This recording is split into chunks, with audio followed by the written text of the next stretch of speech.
Something unusual is happening inside airports around the world, but it's not the kind of change you see announced on big screens or posted near the security line.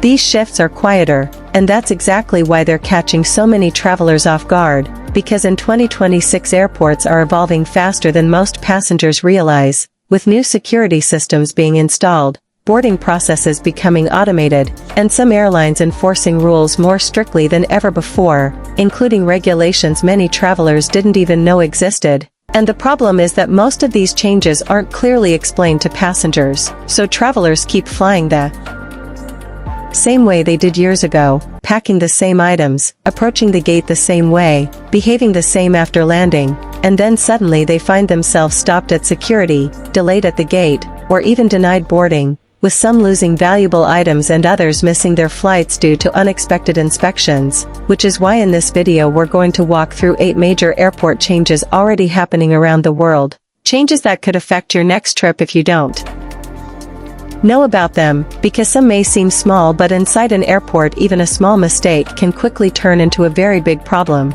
So before your next flight in 2026, let's start with change number 8, smarter security scanners. Imagine walking through airport security like you always do, placing your backpack on the belt, your carry-on sliding into the scanner, and you walking calmly through the body scanner, everything feeling normal. But when you step out, a security officer is already waiting, and in their hand is something you've carried on dozens of flights before, maybe a small camera tripod, an electric razor, a deodorant can, or even a power bank you forgot was in your bag, and this time they say sorry, this cannot go through because many major airports are now installing new smart scanners that use three-dimensional X-ray imaging combined with artificial intelligence, and these machines don't just see objects. They analyze density, shape, and materials inside your bag, meaning items that used to pass security easily are now being flagged for inspection, and the real danger isn't just losing the item, it's the delay, because once your bag is flagged, officers may open every compartment and inspect everything inside, and if you're already close to boarding time, that inspection alone could make you miss your flight. So before traveling, double-check your bag carefully, avoid carrying several loose power banks, modified electronics, or objects with unusual shapes, because today's scanners miss almost nothing, and if something inside your bag looks suspicious it will be stopped. But security isn't the only system becoming stricter, because change number 7 is automated boarding systems. For years boarding a plane had a little flexibility. If your boarding pass said Group 5 but Group 3 was boarding, some travelers would quietly step into the line anyway. Sometimes the gate agent would stop them, sometimes nothing happened. But that small loophole is disappearing as more airports install automated boarding gates that read your boarding pass and control access automatically, meaning if your boarding pass says Group 5 and the system is boarding Group 3, the gate simply won't open when you scan your pass. No negotiation, no human judgment, the scanner reads the group number and decides instantly, and if it's not your turn you stay outside. And there's another behavior airports are starting to enforce more strictly. What happens after the plane lands? Because many travelers immediately stand up the moment the aircraft touches the runway, even before the seatbelt sign turns off. But in countries such as France, Germany, and Japan, standing before the seatbelt sign is off can now lead to actual fines if reported by cabin crew or recorded on board. So what used to be harmless impatience is now treated as a safety violation. So the safest approach is simple. Wait for your boarding group, keep your boarding pass ready, and after landing stay seated until the seatbelt sign is off, because airports and airlines are monitoring passenger behavior more closely than ever, and sometimes the smallest mistake can follow you into your next trip. But change number 6 is something many travelers never expect, because in some cases passengers are being stopped before boarding not because of luggage or documents but because of their clothing. Most travelers never think twice about what they wear to the airport. Comfort usually comes first with leggings, shorts, crop tops, or t-shirts with bold messages, but recently some passengers have discovered that airlines can actually deny boarding because of clothing. As in one well-known case in the United States, a woman was stopped from boarding because airline staff said her crop top and tight leggings violated the airline's passenger conduct policy, and in another situation a passenger was removed from a flight because their t-shirt displayed a message considered offensive, and the problem is that these rules are rarely explained clearly because each airline has its own standards for what they consider appropriate attire. So what one airline accepts without question another may reject at the gate, which is why situations like this often turn into uncomfortable scenes right before boarding. So the safest approach is simple.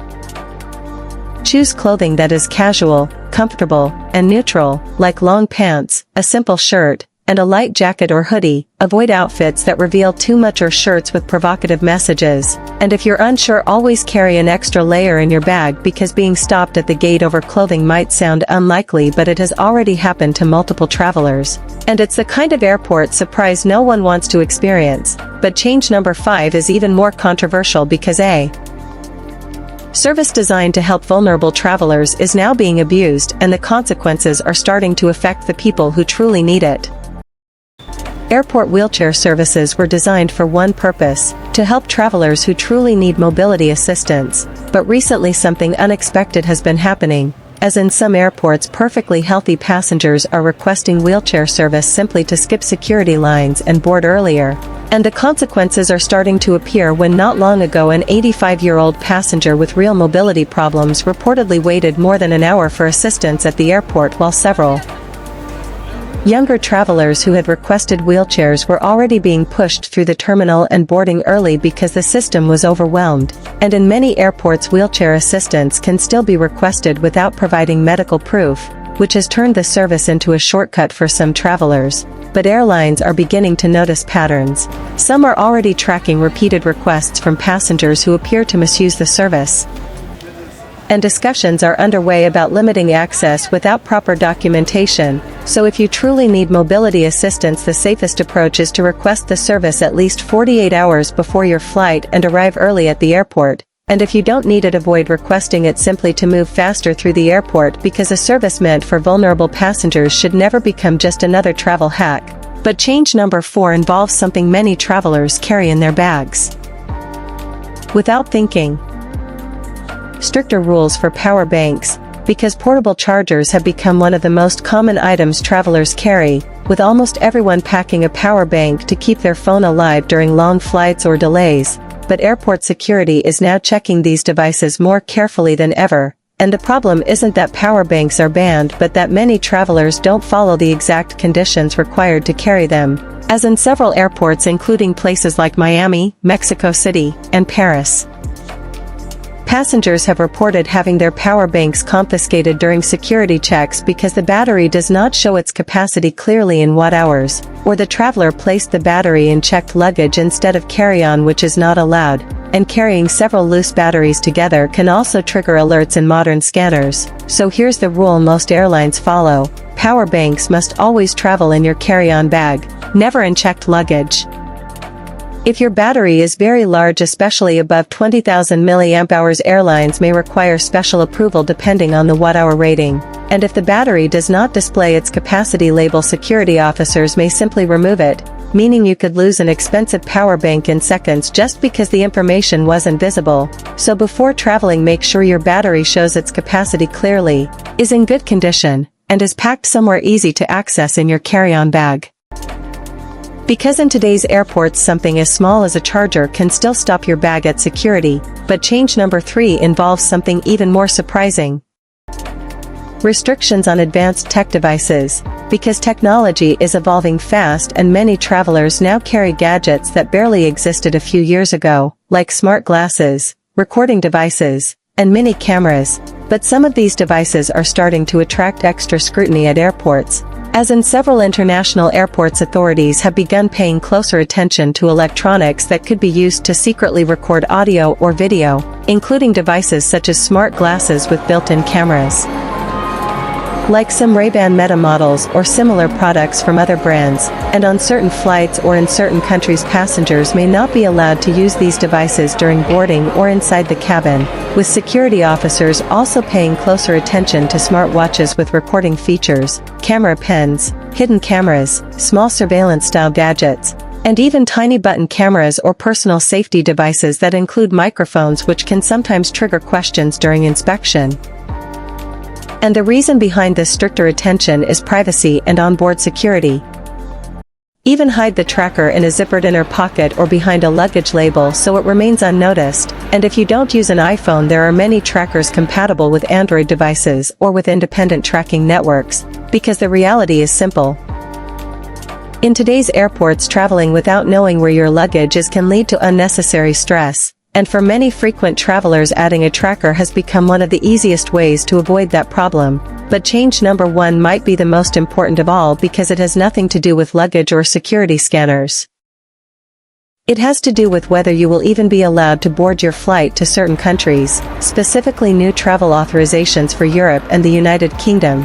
Because if you're planning to travel to Europe or the UK, this final change may be the most important one to understand, as in some cases not knowing this rule could mean you never even board the plane. Starting with Europe, where the European Union is preparing a new travel author. As airlines and aviation authorities want to prevent situations where conversations inside the cabin are secretly recorded or where unknown devices are transmitting data during the flight.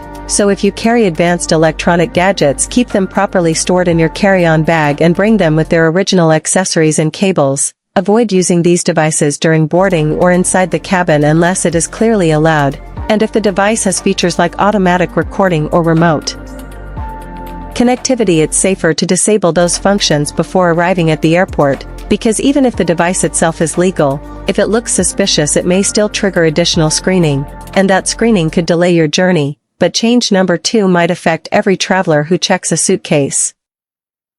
The rise of luggage trackers, because not long ago putting a tracker inside your suitcase sounded like something only very cautious travelers would do, but today it's quickly becoming the new normal. As with the increase in lost and delayed luggage complaints, more airlines are encouraging passengers to know exactly where their bag is at all times. And in several recent cases, when passengers reported missing luggage at the baggage claim area, airline staff asked a surprising question: "Do you have a tracker inside your bag?" And those who answered yes were sometimes able to locate their luggage hours earlier than other travelers, with devices such as Apple AirTags, tile trackers, and similar tracking gadgets becoming extremely popular among frequent flyers because they are small, inexpensive, and can show the approximate location of your suitcase directly on your phone, and installing one is simple. You activate the tracker through its app, assign it to your suitcase, and place it inside a hidden compartment of your luggage, with the best place being somewhere discreet, not on top of your clothes or in an obvious outer pocket where it could be removed easily. And some travelers authorization system called ESHAs, which will work similarly to the ESTA system used by the United States. And this authorization will not be required for all of 2026, as current plans suggest it will begin operating around the final quarter of 2026, followed by a transition period that could extend into 2027, meaning travelers visiting the Schengen area before the official launch will not need it yet. But if your trip is planned for late 2026 or beyond, this new authorization will likely become part of your travel preparation. And now looking at the United Kingdom. Unlike ETIAS, the UK has already introduced its own electronic travel authorization called ETA, which became required starting February 25, 2026 for many travelers who previously did not need a visa, and this authorization must be approved before you arrive at the airport. So if you show up for your flight without an approved ETA, airlines may simply refuse to let you board. And the process itself is done online using your passport information, with travelers advised to apply several days before their flight to ensure approval arrives in time. So the rule is simple: before booking your ticket or packing your bags, always check whether your destination requires a new electronic travel authorization, because having your documents ready can mean the difference between boarding your flight smoothly or watching the plane leave the gate without you. And if all these changes sound overwhelming, remember one thing: air travel isn't necessarily becoming more difficult, but the systems, technologies, and rules are evolving, and travelers who continue flying the way they did years ago may find themselves facing unexpected problems in today's airports, which is why staying informed is one of the most powerful travel tools you can have. So if this information helped you, share it with someone who will be flying soon, because you might save them from losing money, missing a flight, or facing a stressful situation at the airport.